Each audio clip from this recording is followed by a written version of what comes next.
Good afternoon, everyone. My name is Luana Peixoto, and today I'm going to present to you an analysis I did on tweets from the Call of Duty League teams. So first, I'm going to explain to you what you need to know to understand this analysis. I'm going to show you my problem statement, the methodology I used, and the insights I gathered so that we can take some conclusions. These are the 13 teams we're going to talk about today, and they are Atlanta FaZe, Dallas Empire, Florida Mountaineers, London Royal Ravens, LA Gorillas, LA Thieves, Minnesota Rocker, New York Subliners, Optic Chicago, Paris Legion, Seattle Surge, Toronto Ultra, and Immortals.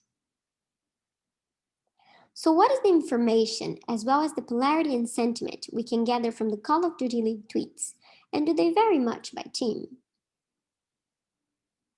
The data used were team tweets from those teams that we discussed prior, and the technique was text mining and NLP.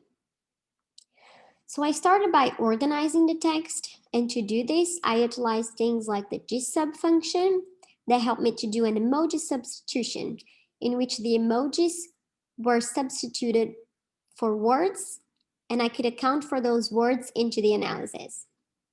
I also utilize the clean corpus function that does things like lower caps and remove punctuation so that I can turn that text into a matrix. For feature extractions, we have tweets from the teams, and there are around 3,200 tweets per team. Finally, the analytics, I utilized a lexicon-based approach in which there is a corpus of text, and I associated that text with polarity values and sentiment so that I can use those associations into visualizations. The first visualization we're going to look at is the top terms. So our most frequent term is team, which is understandable since those tweets are regarding the teams, their games, and the competitions. We also have Warzone popping up a lot, which is one of the games from the COD series that was very popular at the time of the tweets. And we also have the word live regarding all the live games that the league was having. This is a dendrogram visualization in which we can see the phrases that are appearing in the text that we're analyzing. So in this text, we can see that the word smiling was popping up a lot, and that smiling is regarding the emojis that we substituted. So we can see that a lot of the teams are utilizing those emojis.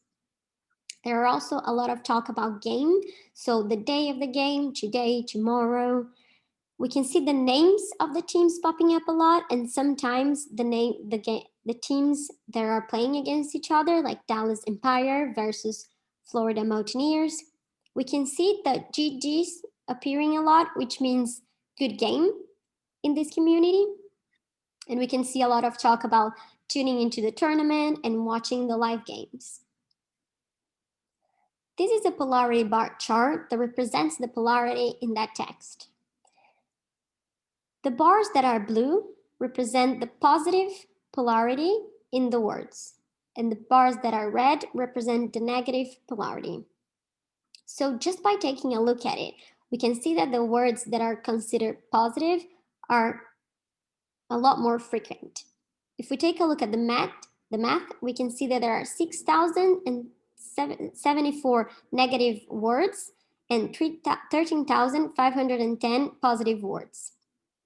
For an average, the polarity of the text is 0.0921, which is an overall positive polarity. This is a comparison cloud for the positive and negative words that are popping up. And again, as positive, we can see things like smiling, good, which is accompanied a lot by good game, win, excited, happy, support. There are a lot of negative words popping up too, but as you can see, those words are things like assault, bomb, strike, knife, and these things are related to the nature of the game. So it doesn't necessarily mean that the text is having a negative connotation.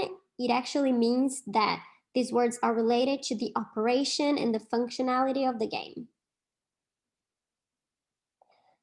I thought it would be interesting to do a comparison of the polarity per team so that we can understand if there's any skewness in the data.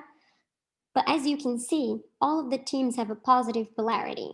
The team with the lowest polarity is Immortals with 0.072 polarity, and the team with the highest polarity is 0.113, which is Toronto Ultra. But all of them have a positive polarity. These are the top sentiments that we could find in the text. And the top ones are anticipation, trust, joy, which are sentiments that are considered positive. But we can also see sentiments like anger, sadness, disgust, which are mainly related to those words that we discussed prior, which are words related to the nature of the game. Finally, I thought it would be interesting to do an analysis of sentiments per team so that we could understand if there's any differences of sentiments per team. But this analysis is very befitting to the prior one. So you can see that the main emotion that the teams have are anticipation, joy, and trust. And the least ones are usually anger and disgust. There is some variation, but they mainly fit the prior analysis.